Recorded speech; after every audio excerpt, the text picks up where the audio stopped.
అవసరమైనది ఒక్కటే for all of you, మీ అందరికి కూడా. even if you are not a preacher, ఒకవేళ నువ్వు బోధకుడు కాపోయినా develop the habit of listening to God.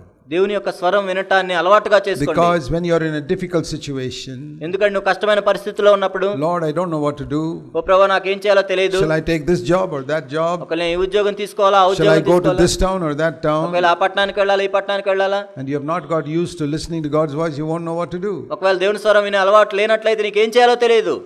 Supposing your mother is on the other side of this wall, ఉదాహరణకి మీ తల్లి గోడ పక్కన ఉన్నట్లయితే, and there are 10 other women there, ఇంకో 10 మంది స్త్రీలు కూడా ఉన్నారు, and they are all talking. వాళ్ళందరూ మాట్లాడుకుంటున్నారు. How is it you can pick out your mother's voice? నీ తల్లి స్వరాన్ని ఏ విధంగా గుర్తుపట్టగలవు నువ్వు? But I cannot pick out your mother's voice. కానీ నేను మీ తల్లి స్వరాన్ని గుర్తించలేను. Why? ఎందుకు? Why? ఎందుకు?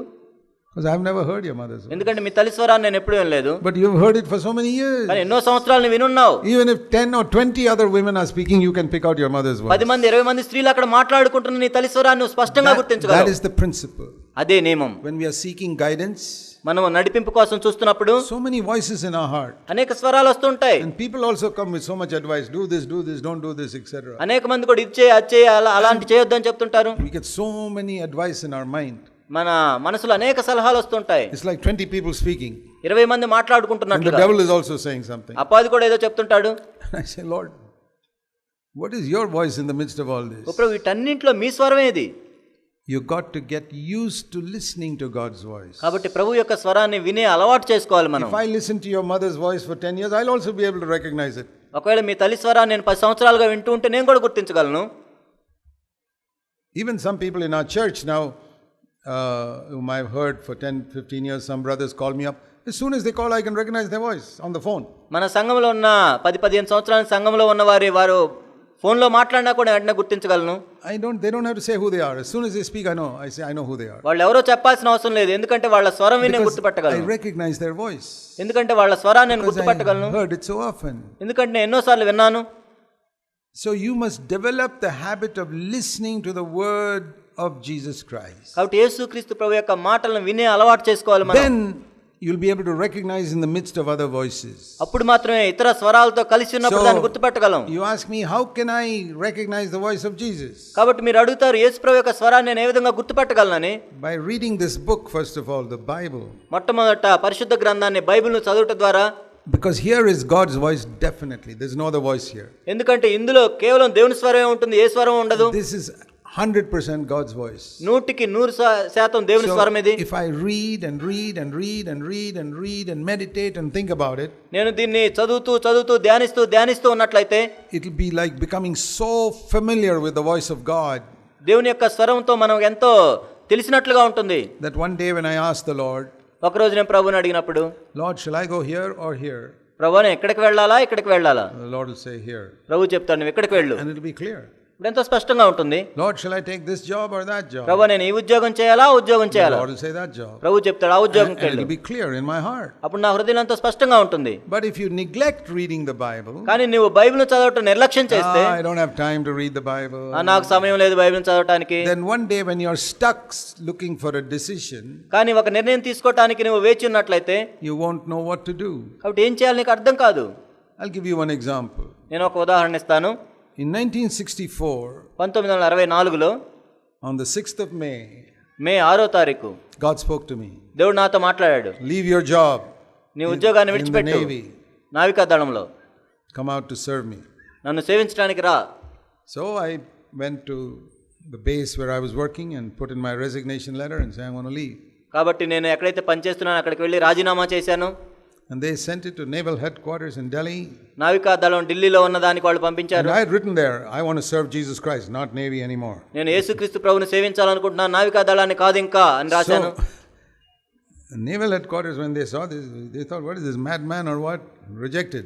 వాళ్ళ చూసి ఏంటి ఈయనకేమైనా పిచ్చి పట్టిందా అని దాన్ని తీసివేశారు. I was surprised. నేను అంత ఆశ్చర్యపడ్డాను. I said, Lord Jesus Christ has called me and Naval Headquarters is saying no. Who are they? ఏంటి యేసుక్రీస్తు ప్రభువే నన్ను సేవకు రమ్మన్నట్లయితే ఈ నావికా దళం వాళ్ళు వద్దంటున్నారు, ఏంటి వాళ్ళు? And then all my fellow believers in the church there. సంఘంలో ఉన్న తోటి విశ్వాసులందరూ, I was in Cochin those days. అప్పుడు నేను కొచ్చిన్లో ఉన్నాను. They said, see Zach, God has not called you. చూడండి జాక్ గారు, మీరు దేవుడు మిమ్మల్ని పిలవలేదు, It is your imagination. నువ్వేదో ఊహించుకుంటున్నావు అలా. If God called you, naval headquarters would have let you go. ఒకవేళ దేవుడే నిన్ను నిజంగా పిలిచినట్లయితే వాళ్ళే నిన్ను అనుమతించేవాళ్ళు పోవటానికి. They said no. వాళ్ళు కాదని చెప్పారు. God has stopped you from doing a foolish thing. కాబట్టి బుద్ధిహీనమైన పని చేయకుండా దేవుడే నిన్ను ఆపేశాడు. You listen to God. దేవుని స్వరం విను. And don't try to leave the Navy. Live here only. కాబట్టి నావికా దళం విడిచిపెట్టొద్దు, నువ్వు పని చేయి అక్కడే. If I had listened to them, ఒకవేళ నేను వాళ్ళ మాటలు వినున్నట్లయితే I would have been still there. నేను అక్కడే ఉండేవాడిని, ఇంకా I wouldn't be here. ఇక్కడ ఉండేవాడిని కాదు. But I went to the Lord. కానీ నేను ప్రభు దగ్గరికి వెళ్ళాను.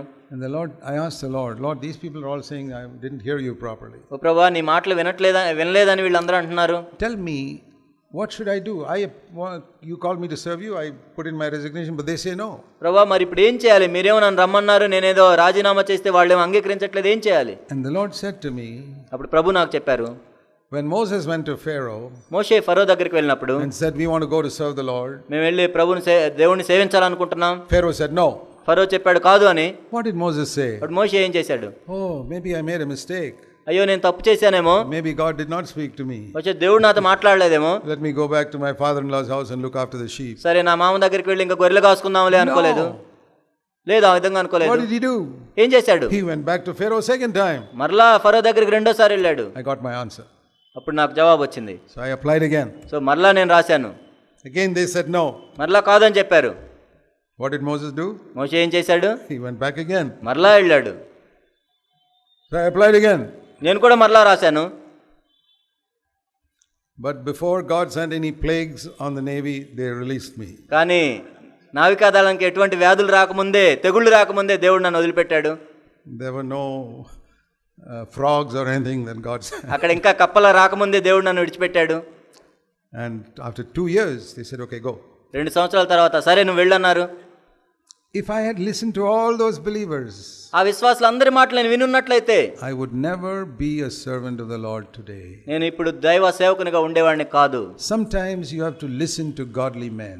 కొన్నిసార్లు మనం దైవజనుల యొక్క మాటలు వినాలి. But in that church where I attended, there was not one godly man I could respect. కానీ అప్పుడు నేను వెళ్తున్న సంఘంలో నేను గౌరవించదగిన ఒక్క దైవజనుడు కూడా లేడు అందులో. They were born again people, but they were not men of God. వాళ్ళందరూ కేవలం తిరిగి జన్మించిన వాళ్ళే, కానీ దైవజనులు కాదు. There was only one man who said, Zach, you're doing the right thing. కేవలం ఒక్క మనిషే చెప్పాడు నువ్వు చేసేది సరి అయిందని. That was Brother Buxing. ఆయనే బక్సింగ్ గారు. He knew God. ఆయనకి దేవుడు తెలుసు, And I knew. నాకు కూడా తెలుసు. So what I'm telling you is, కాబట్టి నేనేం చెప్తున్నానంటే, a man of God may give you the right direction. ఒక దైవజనుడు నీకు ఖచ్చితమైన నడిపింపునివ్వచ్చు. But most believers don't know God like that. కానీ అనేక మంది విశ్వాసులకు దేవుడు ఆ విధంగా తెలియదు. So learn to develop the habit of listening to God. కాబట్టి దేవుని యొక్క స్వరాన్ని వినే అలవాటు చేసుకోండి.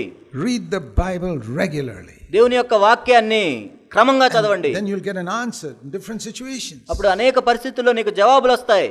And you can be saved from some things. అప్పుడు కొన్ని ప్రమాదాల నుంచి నువ్వు కాపాడబడతావు.